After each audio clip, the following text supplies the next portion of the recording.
लेकिन जब आप पेमेंट रेफरेंस नंबर यहां पर डाल रहे हैं तो ये ऑटो ले रहा है टोटल टैक्स इंक्लूडिंग सेस।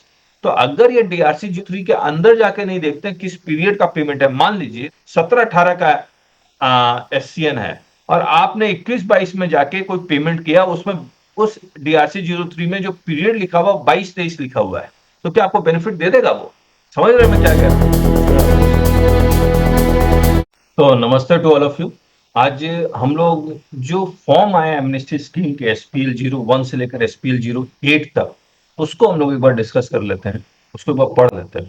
पहला फॉर्म SPL 01 किस चीज के लिए? SPL 01, हेलो, SPL 01 किस, कब अप्लाई करना है आपको? DRC 01 आ चुका है और DRC 07 नहीं आया है तो डीआरसी मतलब शोकॉज नोटिस के अगेंस्ट आपको ये अप्लाई करना, रूल 164 सब रूल 1।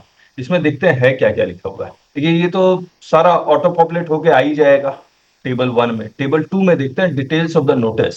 नोटिस या statement number, date of issuance of notice, section under which notice oblique statement is issued. Statement क्या हो गया कि मान लीजिए आपका सेम इशू है, 17-18 का एक इशू है 2A वर्सेस 3B, 18-19 में भी 2A वर्सेस 3B है। तो 18-19 में वो डिटेल्ड शो कॉज नोटिस नहीं भेजेंगे, एक स्टेटमेंट भेज देंगे तो उसी से हो जाएगा। तो सेक्शन अंडर विच नोटिस और स्टेटमेंट इशूड, तो ड्रॉप डाउन मेन्यू से सेक्शन 73 या 74 जो भी सेलेक्ट करना वो कर लीजिए। तो ऑब्वियसली आपका एप्लीकेशन तभी वैलिड होगा जब सेक्शन 73 में नोटिस आया होगा। Whether any writ petition is file against the notice और स्टेटमेंट बिफोर हाई कोर्ट और सुप्रीम कोर्ट, तो आप यस या नो। अगर यस है तो आपको क्या करना होगा? हेलो, अगर यस है तो आपको विड्रॉ करना पड़ेगा। Withdraw. If yes in four, whether the order for withdrawal of writ petition is issued, ये ऑर्डर चाहिए उनको। आपने अप्लाई तो कर दिया, अगर नो है तो क्या होगा? अगर ये भी ऑर्डर फॉर विड्रॉल नहीं मिला है तो इसको नो करना पड़ेगा और फिर आपने जो एप्लीकेशन है वो फाइल करना पड़ेगा। करेक्ट है? ये एप्लीकेशन फॉर विड्रॉल। और इसका SPL 05 तभी आएगा, यानी कि एक्सेप्टेंस का तभी आएगा जब ये आप ऑर्डर फाइल कर देंगे, order for withdrawal of writ. whether notice involves demand of erroneous refund, yes या no। अगर ये yes है तो एरोनियस रिफंड का आपको कोई बेनिफिट नहीं मिलने वाला, उसको हटा के जो बाकी बचे हुए उसका मिल जाए। फाइनेंशियल ईयर यहां पर 17-18, 18-19, 19-20, 20-21, 21-22 ये सारा आपको लिखना। मान लीजिए एक ही शो कॉज नोटिस में 17-18 से लेकर 21-22 तक तो सारे लिखने हैं।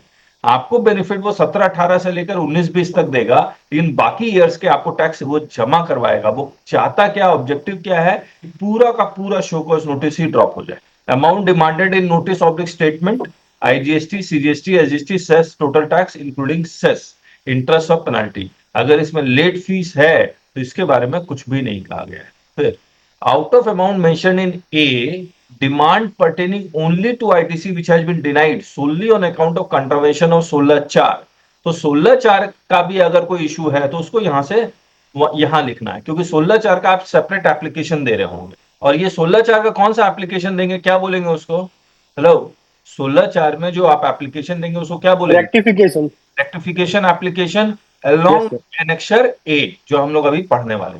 अमाउंट पेड थ्रू DRC 03, अब देख रहे हैं ऑटो आ रहा है, पेमेंट रेफरेंस नंबर लिखिए और ये ऑटो आ जाएगा जितना भी आपने पेमेंट किया। अब कहानी ये है, अब देखिएगा DRC 03 बहुत लोगों ने पेमेंट तो किया, देखिए क्या हुआ है, क्या प्रॉब्लम आएगी और वो क्यों रिजेक्ट करेंगे। मान लीजिए 17-18, 18-19, 17-18 में 100 रुपया, 18-19 में 100 रुपया summary of show cause notice issue हुआ है, जिसमें 18-19 में वो 200 रुपया लिख दिया है।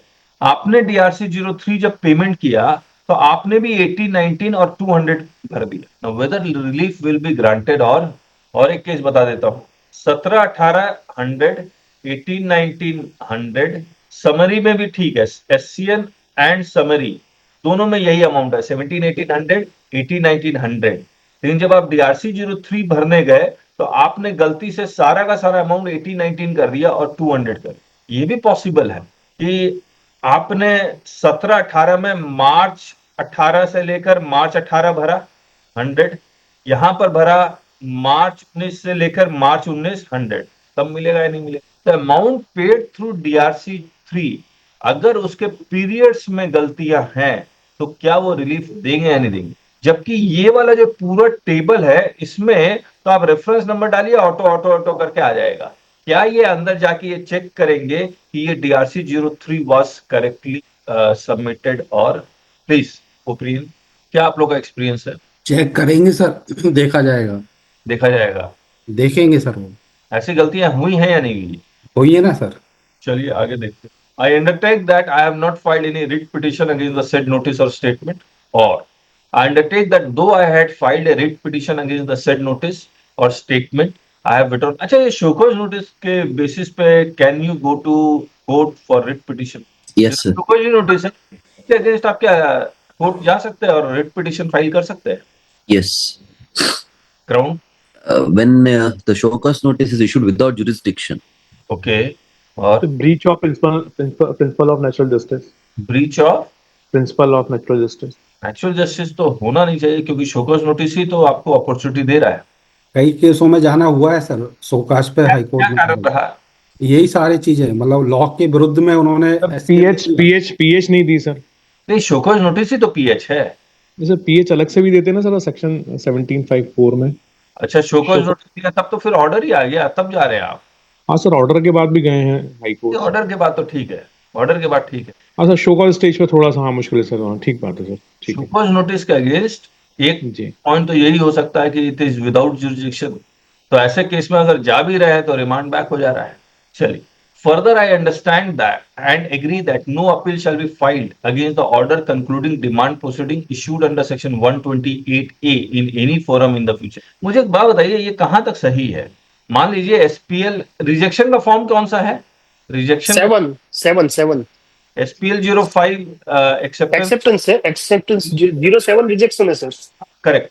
और ये 05 acceptance by proper officer, 06 acceptance by first appellate authority and 07 is rejection, और APL 04 से रिजेक्ट करता है फर्स्ट एपेलेट अथॉरिटी। अब SPL 07 इज द रिजेक्शन। अब इस रिजेक्शन के अगेंस्ट क्या आप अपील में जा सकते हैं या नहीं जा सकते? हेलो, जा सकते, बिल्कुल जा सकते हैं, फर्स्ट एपेलेट अथॉरिटी के पास।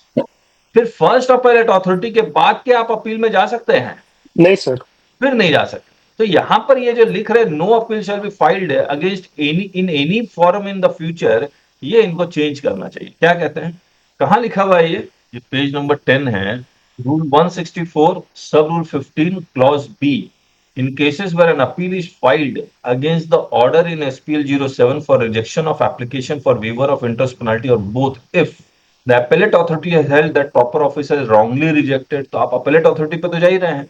तो एक रूल है 15B, और ये वाला कह रहा है कि फिर फर्दर अपील ट्रिब्यूनल में आप नहीं जा। तो मैं यहाँ लिख देता हूँ, इससे वो रिस्टोर हो जाता है ना, ओरिजिनल रिस्टोर हो जाए।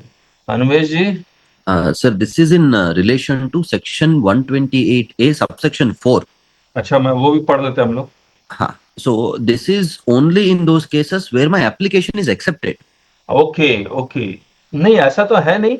I understand and agree that no appeal shall be filed against the order concluding demand proceeding issued under section 128A.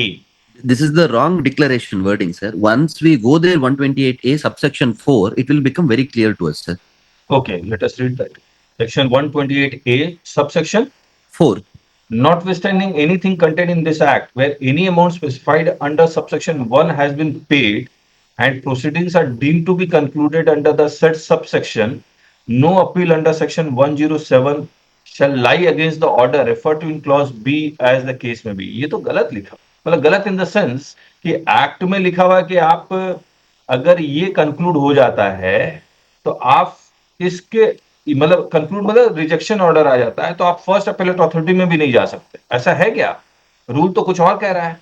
No, no, not that way, sir. Okay. Here, it says that notwithstanding anything contained in this act, where any amount specified under subsection 1 has been paid and the proceedings are deemed to be concluded. इसका मतलब ये है कि officer ने accept भी किया है that our SPL 01 or SPL 02 is correct under the said subsection, then no appeal under section 1071 or 112(1) shall lie against an order referred to in B or clause C or of subsection. So they are referring that, let us say that there is an original order that is being passed, and against that original order I have preferred the interest waiver, And if interest waiver is accepted, then I cannot again reopen the original appeal.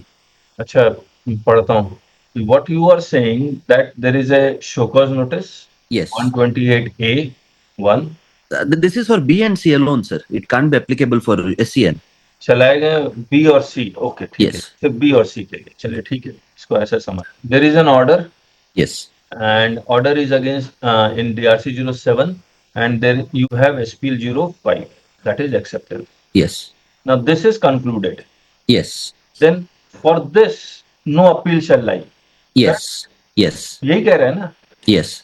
But it should not come in that form SPL 01 because this is only in relation to B or C, that is SPL 02. बाकी लोग क्या कह रहे हैं? Correct लग रहा है sir, correct. जब फॉर्म देखते हैं दोबारा. Further I understand and agree that no appeal shall be filed against the order. ठीक है, वर्ड ऑर्डर है तो DRC 07 ही होगा. Concluding the demand proceedings. Order होगा ही नहीं ना फिर, वहां पे तो ये D01 होगा. एक मिनट. शोकॉज नोटिस DRC 01 में आया हुआ है. SPL 05 आपको मिल चुका है, करेक्ट है. अब क्या डिपार्टमेंट इस प्रोसीडिंग को कंक्लूड करेगा क्या? Yes. SPL 05 में इंटरेस्ट और पेनल्टी माफ हो गया, लेकिन क्या डिपार्टमेंट इसको क्या ड्रॉप करेगा? Because the rule says that once we pay, there is no requirement for passing DRC 07. Latus, ये हमने पढ़ा था DRC 08 ना, तो ये तो 16/4 का है. लेकिन रूल 164 एंड 128A इन्होंने कहीं नहीं लिखा है कि DRC 01 के बाद वो, मतलब ये आपने इंटरेस्ट और पेनल्टी पे कर दिया, वो कंक्लूड कैसे होगा? ड्रॉप के बारे में तो कुछ नहीं लिखा हुआ इन्होंने. सर ऐसा वो 5 नंबर फॉर्म 5 नंबर फार्म जारी कर देंगे ना वो, तो वो डीम्ड नहीं माना जाएगा कि वो SCN डीम्ड कंक्लूड हो गया? लिखना चाहिए इनको. सर वो डीम्ड माना जाएगा कि वो प्रोसीडिंग कंक्लूड हो गई है और उसके अगेंस्ट में फिर अपील में नहीं जा सकते हैं हम. अगर एक बार 5 नंबर 4 आ गया, 5 आ गया तो SPL 5 आ गया तो नहीं, तो इनको ड्रॉप करना चाहिए. SPL 05 पढ़ लेते हैं एक बार, फिर बाकी फिर से दोबारा पढ़ेंगे. So sub rule 11 may throw some light, sir. 164 sub rule 11. In cases where the order in SPL 05 is issued by the proper officer under sub rule 10 in respect of an application filed in this pertaining to a notice or statement referred to this, the summary of the order in DRC 07 shall not be required to be issued by the proper in respect of the, हाँ ठीक है, modified accordingly. हाँ ये ठीक. अब क्या लिख रहे हैं 11 में, पढ़ता हूँ. ये कह रहे हैं इश्यू करने की जरूरत ही नहीं है. Further I understand and agree that no appeal shall be filed against the order. तो ऑर्डर तो पास ही नहीं होगा यहाँ पर. फिर concluding demand proceeding issued under, ये कंक्लूड तो होगा ही नहीं कभी. But the wordings here, it suggests that they are referring SPL 05 as order, and against SPL 05 we will not file an appeal. But that is not there in the section. हाँ, but we are filing the appeal against SPL 05. Why will go for appeal? Sir may be to avoid payment of that demand also. नहीं, मुझे ये लग रहा है कि SPL 05 आ गया जिसमें मैंने टैक्स दे दिया. अब जैसे टैक्स दे दिया, इंटरेस्ट और पेनल्टी तो माफ है. अब मैं टैक्स को माफ करवाने के लिए फर्दर अपील में जा रहा हूँ. वो नहीं चाहते ये लोग. नहीं जा सकते सर, है ना? नहीं जा सकते सर. और SPL 05 को ये ऑर्डर बोल भी रहे हैं क्या? वेदर SPL, हाँ ऑर्डर तो है, ऑर्डर इन SPL. ठीक है, इसको हम लोग कर रहे हैं SPL 5 और now it is okay. Further I understand that no appeal shall be filed against the order concluding demand proceeding issued under section 128A in any forum in the future. SPL 07 अगर आ जाएगा तब तो हम लोग जा सकते हैं. हाँ, because there is not, it is not an order concluding the demand proceedings. Concluding सिर्फ तभी होगा जब SPL 05 आएगा. करेक्ट. SPL 07 तो रिजेक्ट कर दिया एप्लीकेशन को. उस एप्लीकेशन के against it is again not concluded, therefore we can go. Correct. ये 164 सब रूल 15 क्या था? अच्छा, we can go for appeal. However appeal can file rejected, और APL 04 से रिजेक्शन होगा तो आप ट्रिब्यूनल में नहीं जा सकते. करेक्ट है ना? I declare that all information provided by me is accurate and truthful. I understand that in any incorrect declaration or suppression of facts will render this application void and may lead to recovery proceedings for the outstanding dues along with applicable interest and penalties. तो ये application reject हो जाता है तब वो proceeding शुरू करेगा ही करेगा. DRC 07 होगा, उसके अगेंस्ट आप अपील में जा सकते. Verification. Here, I hereby declare that information provided above is true and correct to the best. यहाँ true यहाँ एक्यूरेट एंड ट्रूथफुल लिख रहे हैं डिक्लेरेशन में, और यहाँ क्या लिख रहे हैं, true and correct. To the best of my knowledge and belief I understand that any incorrect declaration, ये वाला declaration, or suppression of facts will render my application void and all benefits under section 128A will be withdrawn.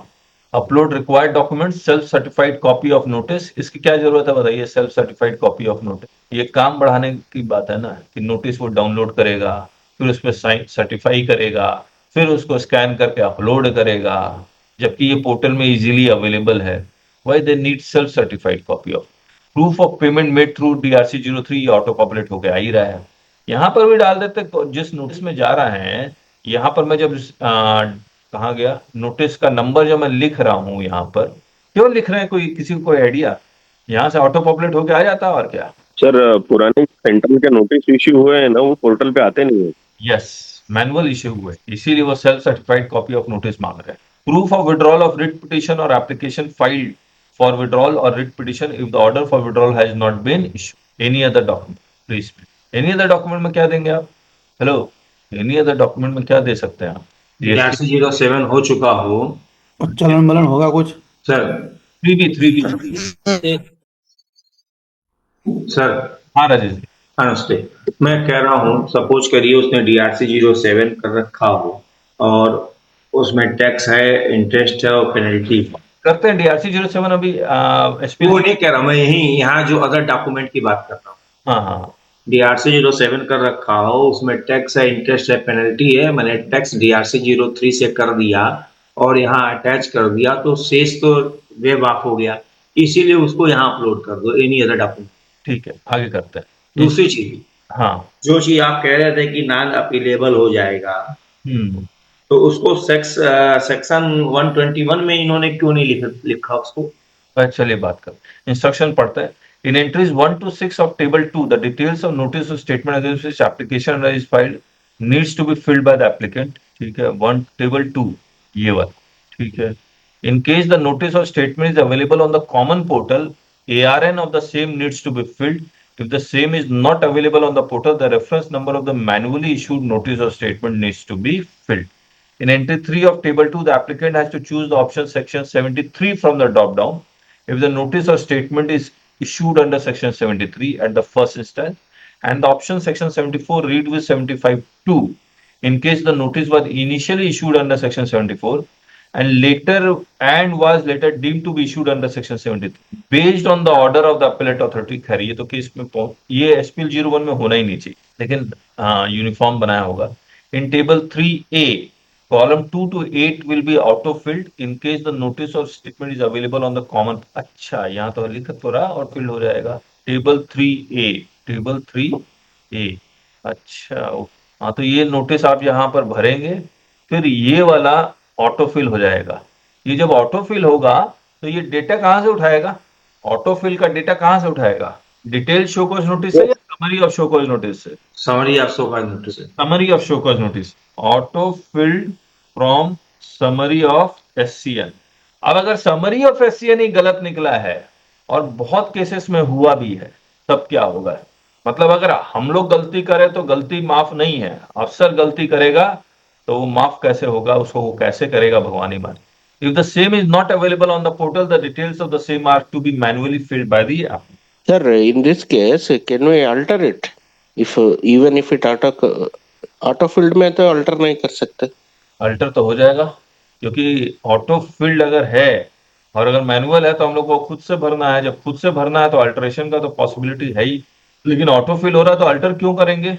नहीं, ये कल discuss कर रहे थे ना, 100 rupees ज्यादा पे करके ओपन करवा देंगे करने के लिए।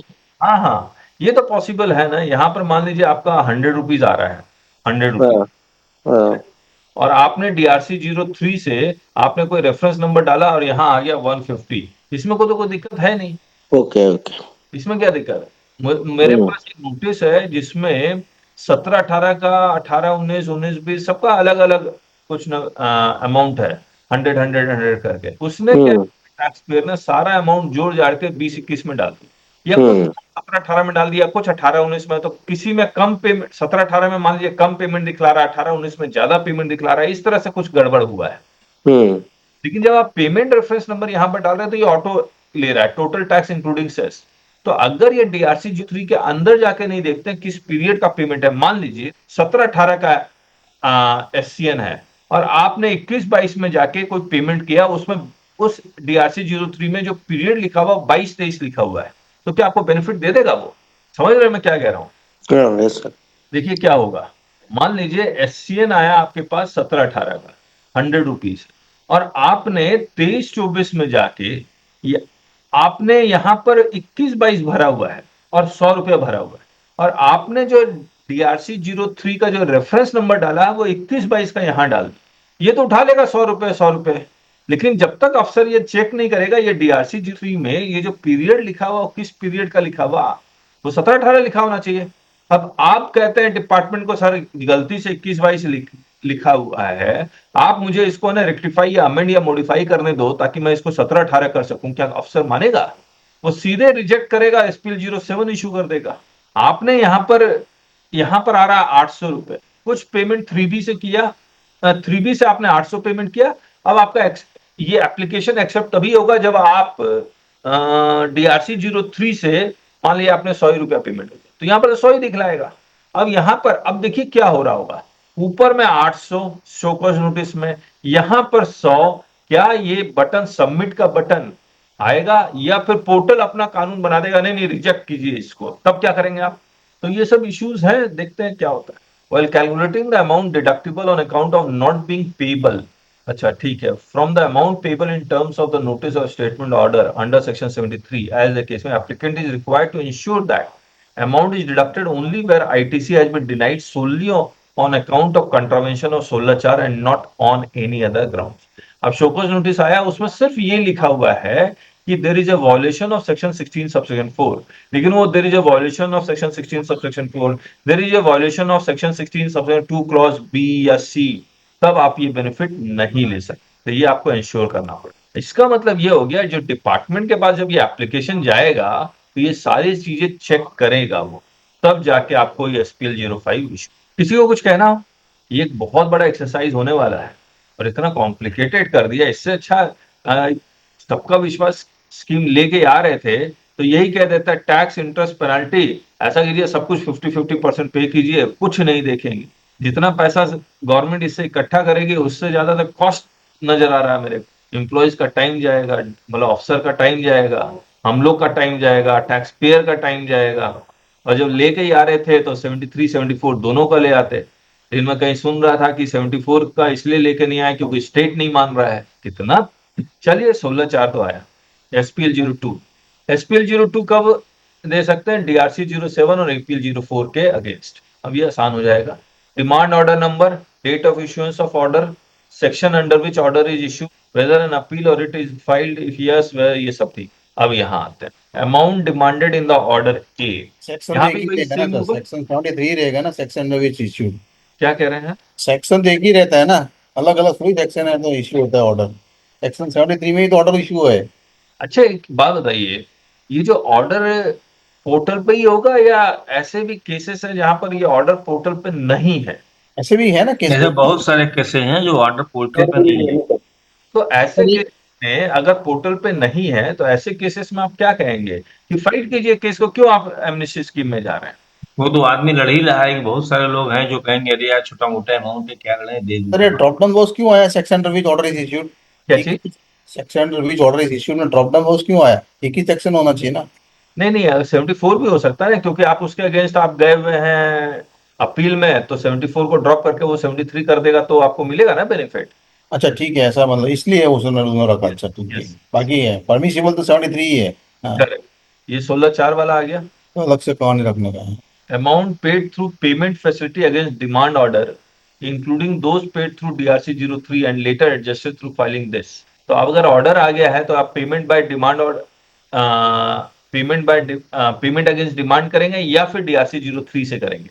अगर DRC 03 से किया तो आपको एक एप्लीकेशन DRC 03A में देना पड़ेगा। तो credit entry reference number, DRC 03 का रेफरेंस, DRC 03A और ये ऑटो पॉपुलेट, ये दोनों एक ही कॉलम में कैसे है? ये तो नीचे आना चाहिए।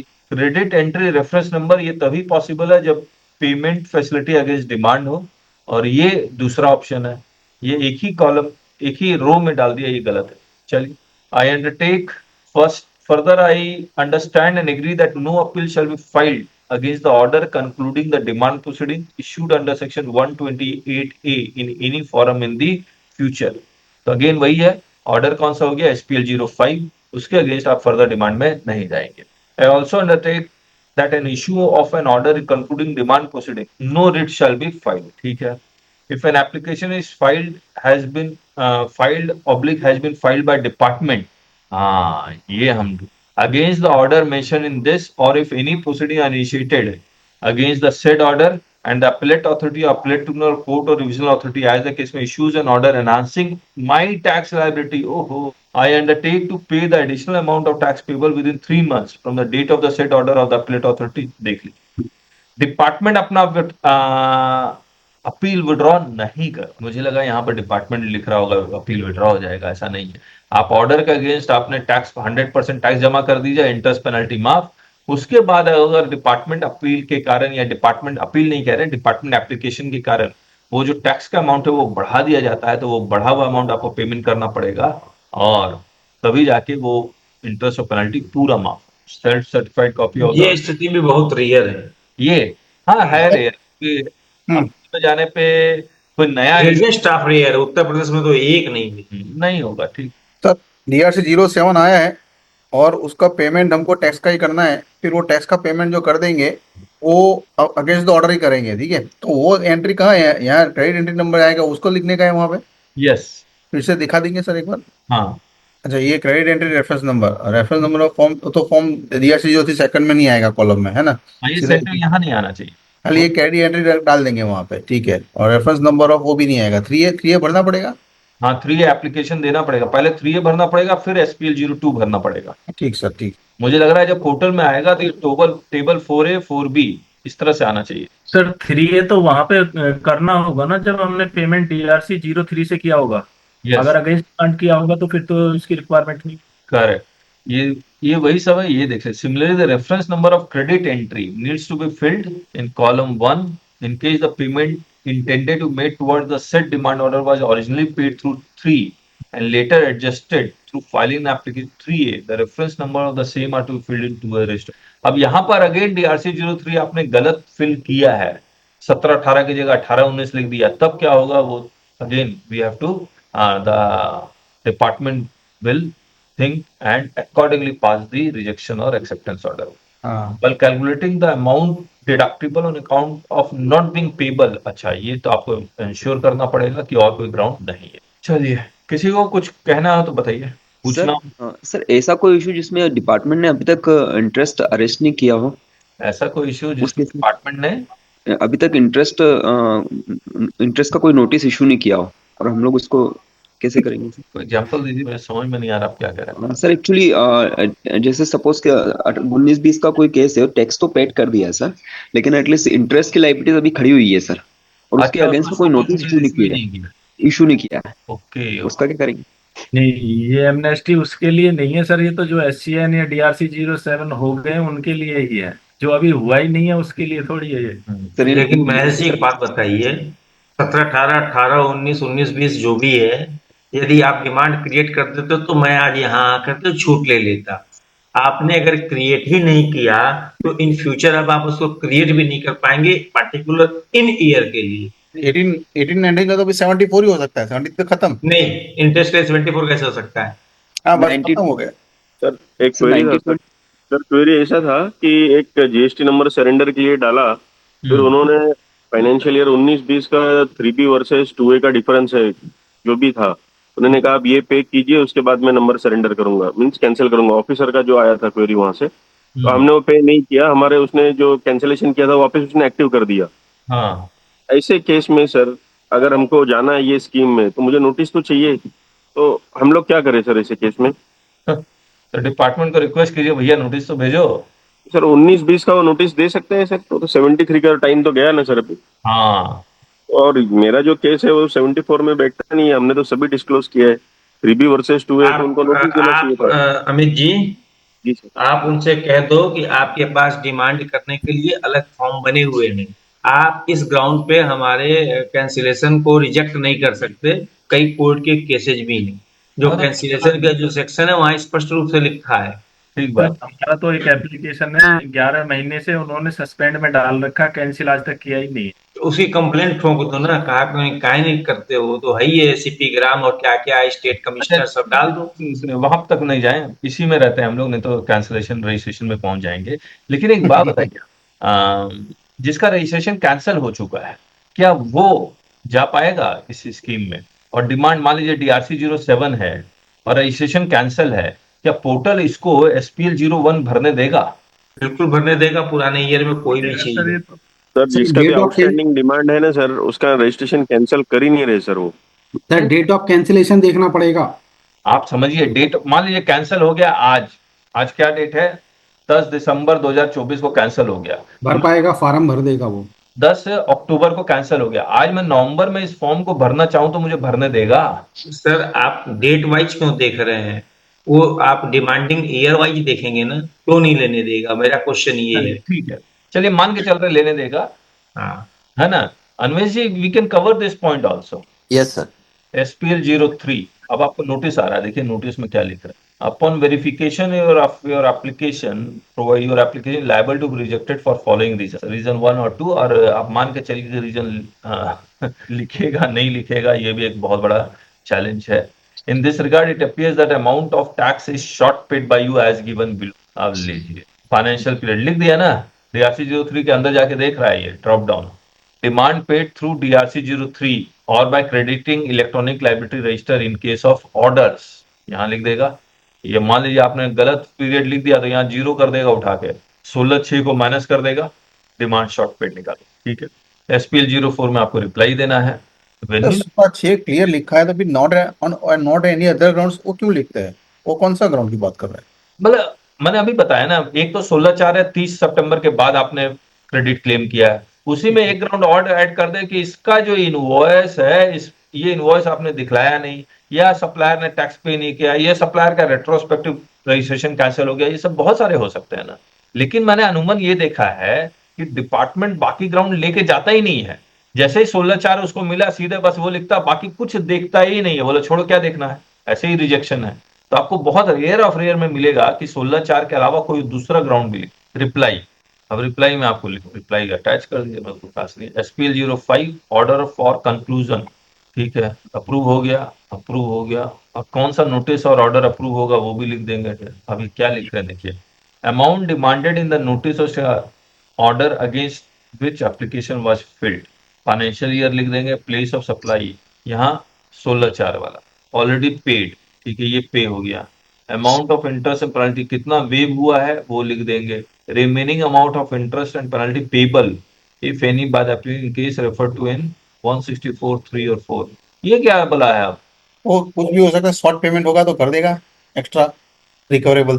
3 और 4 अच्छा, वो पार्शली एरोनियस रिफंड वाला और पीरियड वाला यहाँ मैं लिख देता हूँ। सर ऑर्डर में अगर इंटरेस्ट अमाउंट मेंशन नहीं किया है, सिर्फ सेक्शन लिख दिया कि सेक्शन 50 के तहत आपको इंटरेस्ट पे करना है, हाँ, उस केस में इंटरेस्ट कैलकुलेट कैसे होगा फिर? मतलब फिर से कही, ऑर्डर जब किया ना तो उसमें ऐसा लिखा हुआ है कि सेक्शन 50 सब सेक्शन 1 के हिसाब से आपको इंटरेस्ट पेमेंट करना है, लेकिन अमाउंट मेंशन नहीं किया है। हाँ, इंटरेस्ट को पेनल्टी अमाउंट मेंशन किया लेकिन इंटरेस्ट अमाउंट मेंशन नहीं किया है। तो खुद कैलकुलेट कर लेगा और क्या। हम लोग को तो ऐसे भी फॉर्म भरते वक्त इंटरेस्ट और पेनल्टी तो लिखना नहीं हो, तो ऑटो पॉपुलेट होके आ जाएगा। अच्छा, और ऑटो पॉपुलेट अगर होके, मान लीजिए यहाँ पर SPL 01 में जाते हैं हम लोग, ये वाला इंटरेस्ट और पेनल्टी अगर इसने इंटरेस्ट क्वांटिफाई नहीं આજે ગોતપેટના માતાજીના કર છે એટલે ધર્મેન્દ્ર કાકા ગોતા લાવી શકાય એમ નતું। પ્રણામ સાહેબ, જય જીનેન્દ્ર। जी म्यूट, हाँ, तो अगर ये ऑटो पॉपुलेट होके आता है तो ये इंटरेस्ट और पेनल्टी यहाँ पर 0 आ जाएगा अगर इंटरेस्ट क्वांटिफाई नहीं। एरर तो नहीं शो करना चाहिए। वहां पे मॉडिफाइड करके अपने को इंटरेस्ट गिनना नहीं है ना? क्या चीज? मॉडिफाइड करके अपने को इंटरेस्ट नहीं गिनना है ना अच्छा, वहां एक पे? बात बताइए, ये भी अच्छा क्वेश्चन है। अगर मैनुअली है, आप मैनुअली क्या आप इंटरेस्ट और उसने क्वांटिफाई नहीं किया, आप क्या कैलकुलेट करके लिखेंगे आप कि 0 लिख कर करेंगे? अल्टीमेटली इंटरेस्ट का तो वेवर तो मिल ही रहा है ना, मत लिखो सर उसके अंदर। 0 लिखने में फायदा है ना कि आप इंटरेस्ट आप लिख दो 100 रुपया, बाद में एक्चुअली में पता लगा वो 100 रुपया नहीं है 2 ही रुपया, फिर फंस जाएंगे आप। इससे अच्छा है जो नोटिस में अगर इंटरेस्ट क्वांटिफाई किया हुआ है तो जितना क्वांटिफाई किया उतना लिखिए, नहीं किया हुआ तो जीरो उठा के लिख दीजिए, वो बेटर है। तो जीरो ले लेगा? जीरो ले लेगा, ये भी एक सवाल है। चलिए, order for conclusion of proceeding as per section Sir, 1। who is the proper officer? Whether person who has issued a notice for this, this order is issued, or jurisdictional officer? हाँ, नहीं, जिसने नोटिस इशू। जुडिशियल ऑफिसर लिखा था ना उस दिन, पढ़ा हमने। हाँ, ही इज तो जुडिशियल ऑफिसर। अगर अपीलेट अथॉरिटी तो अपीलेट अथॉरिटी, रिविजनल तो रिविजनल करेगा। Proper officer for issuance of the order, जिसने 73 इशू की, और डीआरसी 07 ये सब के लिए आपका डिप्यूटी और असिस्टेंट कमिश्नर है। यानी कि डीआरसी 07 अगर सुपरिटेंडेंट ने इशू किया है तो भी आपका डिप्यूटी या असिस्टेंट कमिश्नर ही होगा, करेक्ट। और जो 73 75 2 से कन्वर्ट होके आया उस केस में 75 से उसके बाद इस केस में तो आपका फर्स्ट अपीलेट अथॉरिटी में पेंडिंग है आपका केस। हाँ, उधर से ऑर्डर आ गया फर्स्ट अपीलेट अथॉरिटी से। हाँ, तो आपको फर्स्ट अपीलेट अथॉरिटी ही जाना है। Okay. If someone has a different opinion, please let me know. SPL 06 order for conclusion of proceeding as per section 128A, ये acceptance by first appellate authority है। Reference SPL 01 02 01 यहाँ क्यों लिखा हुआ है? First appellate authority के पास तो 02 ही जाएगा। SPL 07, ये SPL 07 क्या है? रिजेक्शन वाला है, तो रिजेक्शन के अगेंस्ट आप फर्स्ट appellate authority में अपील कर सकते हैं। EPL 01 ऑर्डर फॉर अप्रूवल, चलिए इसमें कोई वही सेम है, रिजेक्शन, ठीक है। 1-2 आपने फाइल किया, नोटिस दिया, आपने रिप्लाई दिया, और रिप्लाई के बाद हमें वो डिटेल लिखेगा, कंक्लूजन लिखेगा, और reasons for rejection, full payment not made, payment made after the date notified in section 128A, notice oblique order pertaining to section other than section 73। अच्छा देखिए, ये हम कई लोग पूछ रहे थे 31 मार्च 2025 क्यों है।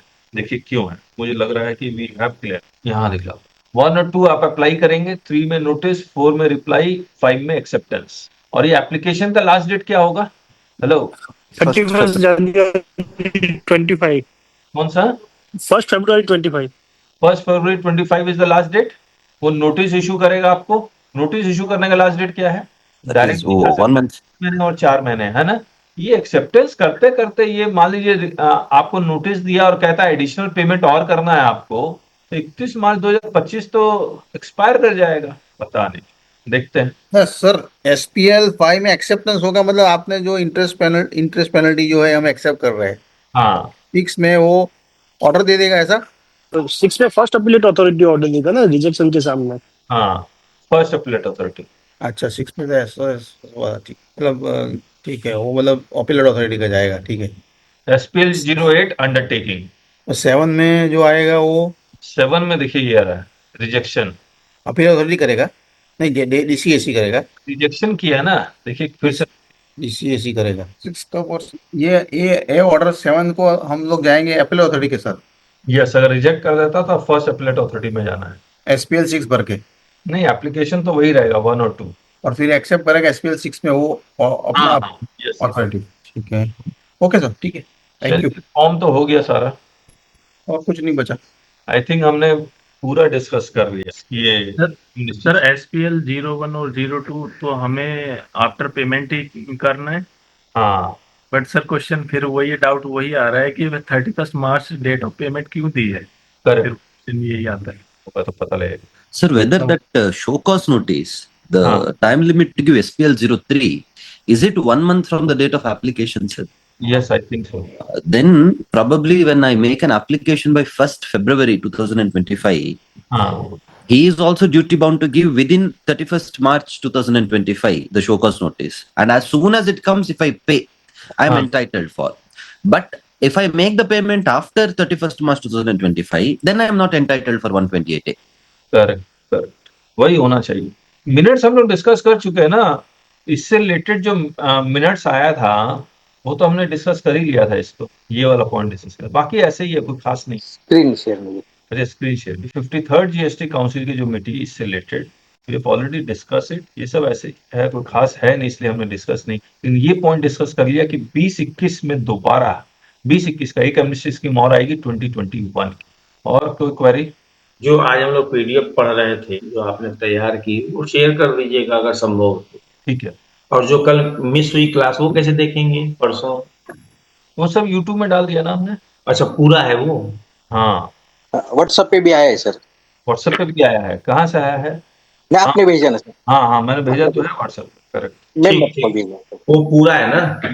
हाँ, हाँ जी, हाँ जी। देख लेंगे उसको। मतलब 1.5 घंटे का डिस्कशन वो हो गया। आज 1 घंटे, आज समझ लीजिए 45 मिनट का करीब करीब 2 सवा 2 घंटे का डिस्कशन हुआ है पूरा। अच्छा one further thing to add, sir, yes, is in relation to अगर एक शोकस नोटिस आया है और ऑर्डर आया है जिसमें टैक्स भी है, इंटरेस्ट भी है, पेनाल्टी भी है और लेट फी भी है. Correct. So there is no requirement to pay the late fee because when I read section 128A subsection 1, it says that if you pay the tax, when the tax payable amount is paid in full, then the entire order is deemed to be concluded. So that means the including the order of late fee, it is deemed to be concluded. So there cannot be a further demand for that. अच्छा, may be you are right. So here the last this thing, they say notified by the government so and so, no interest under section 50 and penalty under the act shall be payable. Not only that, it goes one step ahead and says, and all the proceedings in respect of the said notice or order or statement, as the case may be, shall be deemed to be concluded. So this will include the late fee demand also. Okay. और अगर वो department वाले further revision करेंगे या कुछ भी करेंगे, उसमें भी they can only demand additional tax. They cannot demand additional late fee or something else. Correct. In that, these points please include in that document. Yes, sir. Sir, this B2B metal scrap sales, whether that TDS deduction is that 2% from when it is applicable, sir? As of now, it is not applicable. हम लोग discuss करेंगे, अभी मैंने पढ़ा नहीं है, तो हम मुझे लगता है कि कल परसों 2 दिन और लगेगा, डिस्कस करते हैं, कंप्लीट करेंगे। सर, कल क्लास है सर? हाँ हाँ, कल मिलेंगे हम लोग, संडे है ना। हाँ, बिल्कुल मिलेंगे कल। संडे मॉर्निंग मत रखिए सर। हाँ, मॉर्निंग में ही रखेंगे। नहीं मत रखिए, फिर कैसे होगा? मंडे रख लीजिए, ठीक है। करने दीजिए राजेश जी, नहीं तो बहुत ये कंक्लूड करना बहुत जरूरी है। इवनिंग कर लीजिए। हाँ, इवनिंग रख लीजिए। कितने लोग एग्री हैं मॉर्निंग के लिए? Morning sir. सर इवनिंग रखो सर, संडे तो सुनना पड़ेगा थोड़ा। लेट कर लेंगे थोड़ा सा। कितने बजे करेंगे बताइए? 9 बजे करें सर? 9 बजे तो 9 बजे भी कर सकते हैं, कोई दिक्कत। अच्छा, मॉर्निंग का मैं ना क्या करूंगा, एक पोल कर दूंगा और पोल में हम लोग लिख देंगे 7, 7:30 बजे मिलते हैं ना, 8 बजे या 9 बजे, ठीक है, 9 बजे भी कर सकते हैं। 9 बजे रखो सर, थोड़ा आराम हो जाता है। ठीक है, हम लोग बात। सर, हाँ हाँ सर 2B वर्सेस 3B का नोटिस आ रहा है। हाँ। 2A से तो मैच है, लेकिन 2B की अपेक्षा 3B में एक्स्ट्रा क्लेम किया हुआ है। नहीं, आपको 2B से ही देखना है। तो सर क्या जो एक्स्ट्रा हमने क्लेम कर लिया है अगले महीने में तो आ गया होगा हमारे 2B में, तो क्या इंटरेस्ट दे दें या फिर और कुछ करें? इंटरेस्ट दे दे सर। ठीक ठीक। ये अभी क्वेश्चन हम लोग कर रहे थे कि उसकी अपील नहीं हो सकती, तो मैं ये कह रहा था कि सेक्शन 121 में उसको क्यों नहीं लिखा इन्होंने? 121 क्या है? 121 में ये लिखा हुआ है कि किस चीज के अगेंस्ट आप अपील नहीं कर सकते। हाँ हाँ, स्पेशल प्रोसीजर बनाया हुआ है, तो उसमें क्यों लिखते हैं? मतलब टेम्पोररी मेजर है ना, तो 121 तो परमानेंट हो गया एक तरह से। चलिए ठीक है, चलिए फिर कल मिलते हैं। ठीक है सर, नमस्ते। उसको शेयर कर दीजिएगा। श्योर।